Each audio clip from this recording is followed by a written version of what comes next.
Hi guys, welcome back to my channel భవానిది writer. Part 3 చూసేద్దాం రండి.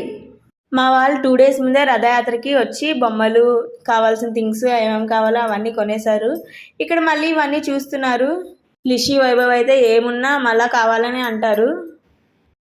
కోడళ్ళు అయితే ఇక్కడైతే డ్యాన్స్లు అవన్నీ వేస్తున్నారు ఆడుకుంటా. ఇంకా అలా వెళ్తా ఉన్నాము అన్నీ చూసుకుంటా. ఇక్కడికైతే వచ్చేసాము. ఇంకా ఇక్కడి నుంచి అయితే ఇలా పిఎన్ కాలనీ టర్న్ అయిపోతున్నాం. మళ్ళీ హనీ అయి పాప అయితే అలా ఆడుకుంటూనే ఉంది. ఇక్కడైతే ఇవన్నీ కొనుక్కొని తిన్నాం. మా హనీ అయితే ఇక్కడ కూడా అలాగా మంచిగా క్లాప్స్ కొట్టుకుంటూ ఆడుకుంటా ఉంది. ఇక్కడైతే షాప్ దగ్గర అన్నీ కొనేసుకుంటే ఇంక ఇంటికైతే బయలుదేరుతున్నాం. మా హనీ బయటకు వస్తే ఎక్కడలేని వర్షాలు వస్తే దానికే వస్తుంది. ఇంక ఇంటికైతే వచ్చేసాం. ఇంక ఇవి తినేసి అయితే పడుకుని పోయాం. డిస్క్రిప్షన్లో ఇన్స్టాగ్రామ్ లింక్ పెట్టాను, వెళ్ళైతే ఫాలో అవ్వండి. బాయ్ బాయ్, మళ్ళా కలుద్దాం.